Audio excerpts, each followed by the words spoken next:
Let's talk about the temperament compatibility between the phlegmatic temperament and the melancholy temperament. Their differences complement each other as in most of the temperament.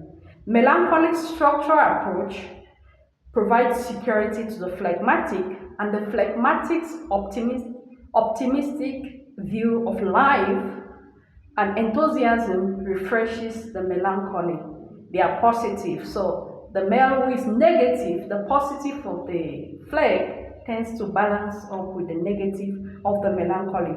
The melancholy energizes and brings new idea to the partnership. Remember, flex will prefer to keep their idea quiet, hidden, whereas the male will always have numerous ideas. Remember, their critical thinking, their analytical thinking, and share with the flight temperament so that the relationship doesn't stay boring and they don't have things to discuss. This temperament, they are both caring and nurturing. So these are positive aspects of this temperament combination. They are both organized and they enjoy planning for future, and they also share desires to help each other. So the phleg is helping the male and the male is helping the phlegmatic temperament. And both the phlegmatic and the melancholy love to contribute to their community. Both are nest maker and committed to stability and home life. So they both like family life. So they take time to build the family stability, stay together at home, and raise their family. However, like every other temperament, they will also have negatives.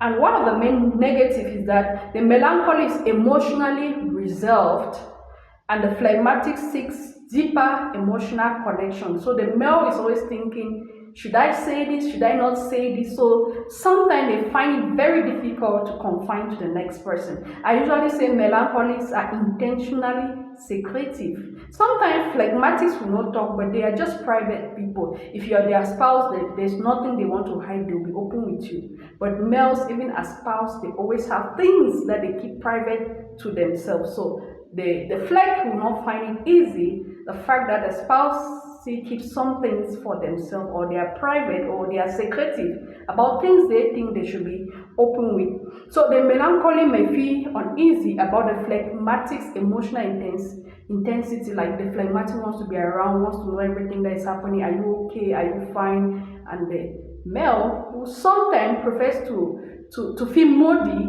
and when you ask the melancholy what is wrong, he says, I'm okay. And the flex feel frustrated by the fact that the male says they are okay, but they don't look okay physically. So the melancholy, sometimes they are very loners. They are loners. They lack romance, so they might prefer to have their space, whereas the flex couple would like them to be together and to work together in everything, stay together, speak together, eat together, but males love to be private. So the phlegmatic is self-absorbed, and then the melancholy dislike the phlegmatic's tendency to question authority and different reasoning style.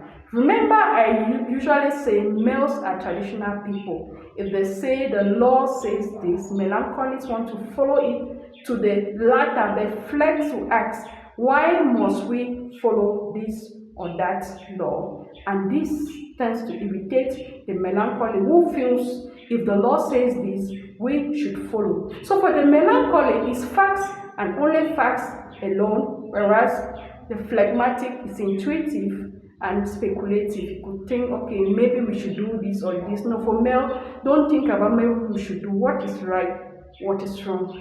Remember, I said for melancholy, it's either white or black. You are either following the rules and you are right, which is white, or you are not following the rule, you are wrong, which is dark. So don't think, just do what is right or wrong. So this can irritate each other, and the melancholy may find the phlegmatic as very silly, and the phlegmatic may find the melancholy at the end of the day as boring. So they both risk criticizing each other, because the melancholy may become critical of the phlegmatic, and the identity exploration. That is, the melancholy might so much criticize the flex approach of life that the flex becomes like they are lost. Remember, the flex are not people who are outgoing, who they just wish you understand them, understand their point of view, because they're not going to press it down to you through your neck.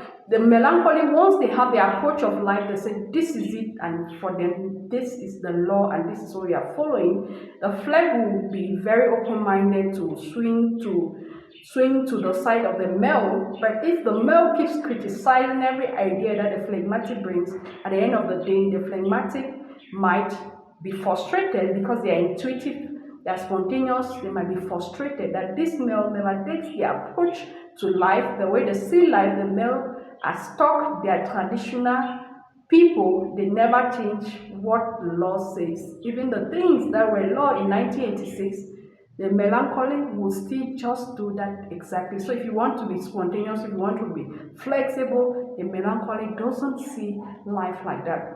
However, why the importance of temperament teaching to enhance this personality is the fact that once you understand that the male has fixed rules, laws, regulations which they could follow, you, the phlegmatic, will not be frustrated by the fact that the male is not obeying or seeing any reason in what you are saying. The male feels you're stupid, and melancholics always say they know, and they know that they know. They are people with very high IQ because they take their time to analyze the details. They take their time to use their critical thinking mind, and at the end of the day, by the time they come out with a solution, they feel this is the best, nothing can be better than this, and every other idea that comes to them, they shun it away, and the flex ends up feeling frustrated and feeling like it's like you treat me as if I know nothing